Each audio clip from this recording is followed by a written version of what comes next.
Said Hillsborough Judge Scott Stevens overstepped his authority when he tried to change the workers' compensation law. An appeals court said he abused his discretion in a family law case. And as investigative reporter Mike Deason found out, the clients and attorneys who appeared before Stevens say he has turned their lives upside down.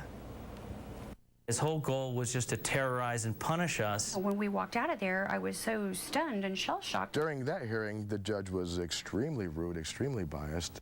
These people are talking about Hillsborough Judge Scott Stevens. The judicial rating website RopeProbe says he's a very bad judge, and many people who have appeared in front of him agree.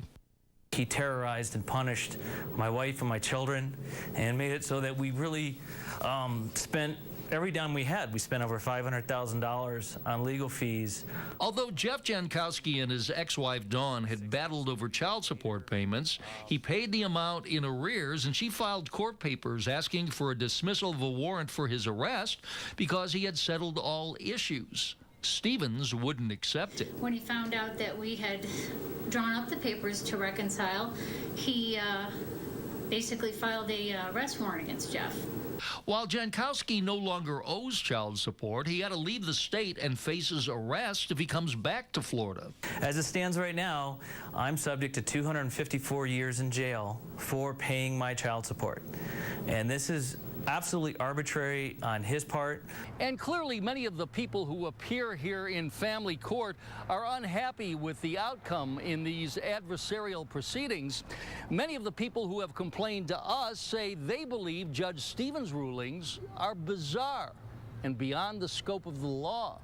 It's very sad that the judge can rule whatever he wants. It doesn't matter what the law is. But Tamala Diaz says that's exactly what happened in her divorce case when she appeared before Stevens. Although Diaz and her ex worked out an agreement through a mediator, Stevens rejected the settlement. Judge Stevens, it's like he didn't go by the law at all. He just ruled what he wanted to rule. It's like he wanted to enforce his own opinion with complete disregard for what the guidelines were. The 2nd District Court of Appeals said Stevens abused his discretion, and he had to reluctantly reverse his decision. Somebody like that doesn't need to be in a position to make life-altering decisions for families. I have no faith in the court system anymore, and I have no more money to pay for it anymore. I'm out of luck. Jeremy Haddock says he spent more than $400,000 winning custody of his 4-year-old son. Haddock says Stevens referred the issue to a magistrate, but then Stevens rejected the magistrate's findings and filed a bar complaint against Haddock's attorney for going to the magistrate. He wanted the magistrate and me to explain to him why the magistrate had the jurisdiction to hold such a hearing. But didn't the judge give the magistrate that jurisdiction? Certainly did so. Several times. Several times. They say he thinks he's smarter than everybody else. Well, let's make no mistake about it. He is smarter than everyone else. While Stevens wouldn't comment for this story, his former law partner, Ed Brennan, comes to his defense. Judge Stevens is probably the smartest lawyer I've met in this town in my 20 years being here. He is a brilliant, brilliant legal scholar.